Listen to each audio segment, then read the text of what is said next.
My name is Stephanie. I am 35 years old. I am a mother of 2 wonderful children. My daughter's name is Phoebe. She is 11 years old. My son's name is Jeremy. He is 7 years old.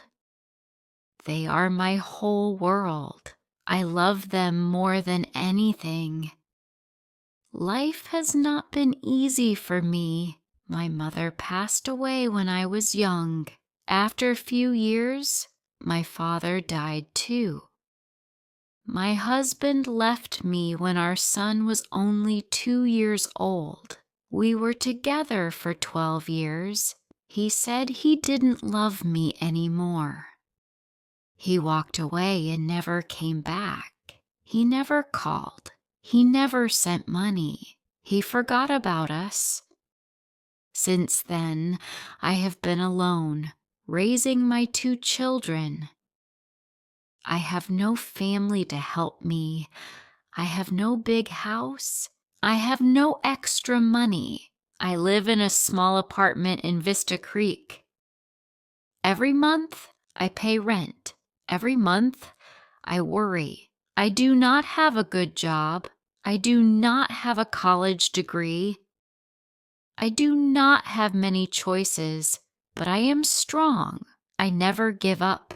I work as a nurse, but I am not a hospital nurse. People call me when someone is sick or old, and I go to their home to take care of them. I help with medicine, food, and everything they need. I also work as a cleaning lady. I do not have a company or agency. Every month I look for homes and offices that need cleaning. I carry my own supplies. Then I work all day and often late into the night. I scrub floors, clean bathrooms, and take out trash. Some people are kind. Some people are rude. Some people don't pay the full amount, but I do not stop. I clean because I need money. I need to buy food. I need to buy clothes for my children. I need to pay rent. I work when I am tired. I work when I am sick. I work when I want to cry.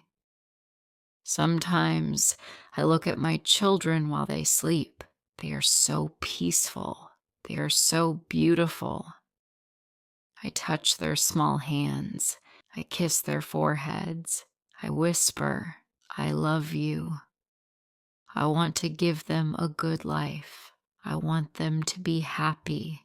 I want them to have everything I never had. But life is hard.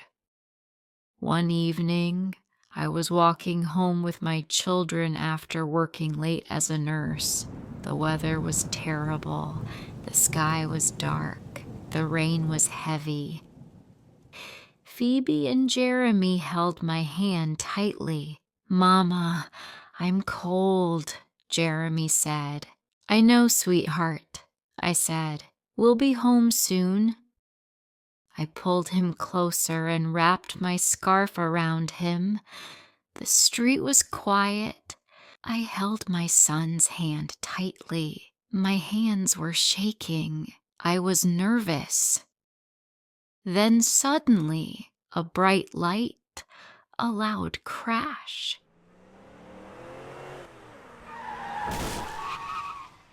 Everything went black. When I opened my eyes, I saw a blue ceiling. I heard beeping sounds. I smelled medicine. I was in the hospital. I tried to sit up, but my body hurt. My head was heavy. My arms were weak. Then I remembered the accident. My children, where were they? I tried to speak. "Phoebe, Jeremy." My voice was dry. My throat hurt. A nurse came to me. She looked kind. "Don't move too much," she said. "You were in a bad accident." "My children," I whispered. "Where's my son and my daughter?" "They are here," she said. They are safe. Tears filled my eyes. I want to see them, I said. A few minutes later, the door opened. 2 small figures ran into the room. "Mama," they cried. They hugged me. They kissed my face. I began crying. The doctor came into the room. He looked serious. He had bad news. "You have a broken leg," he said. "You need surgery. You need to rest." I felt panic. But I have to work. I have to pay rent. I have to feed my children. The doctor looked sad. "You need to rest," he said again. Then I remembered something worse. The cleaning supplies I borrowed from a friend were destroyed in the accident, and the worst part, I had accidentally broken the front of a luxury store when I fell. The owner wanted $25,000. I had nothing. I was broken. I covered my face with my hands and cried. My kids cried too. I was lost. I had no hope. The next day, my story was shared all over the internet. People read about me. People saw pictures of my children. They saw how much pain I was in. Many kind people sent money. They wanted to help me. Then one day I got a phone call. A deep voice spoke. "I heard your story," he said. "I want to help you." I was afraid. "Who are you?" I asked. "You will see soon," he said. 2 days later, a group of people came to the hospital. They brought flowers. They brought warm clothes for my children. Then a young man walked in. He looked at me and smiled. He sat next to me. "You don't know me," he said, "but I know you." I was confused. "Why do you want to help me?" I asked him. He smiled and said, "Because I can." I began crying. I don't know what to say. He touched my hand and said, "You don't have to say anything." The young man and his team paid for my hospital bills. I didn't have to worry anymore. But that was not all. A few days later, they took me and my children to a new place. It was a house, a big, beautiful house. "This is for you," they said. I couldn't speak. I couldn't breathe. "For me?" I whispered. "Yes," they said. "You don't have to pay rent anymore. This is your home." I fell to my knees. I cried and cried. My children cried too. They hugged me. "Is this real?" I asked. "Yes," they said. "This is real." I held my children and whispered, "We have a home." One day, the young man asked me, "What is your biggest dream?" I wiped my tears. "I want to open a salon," I said.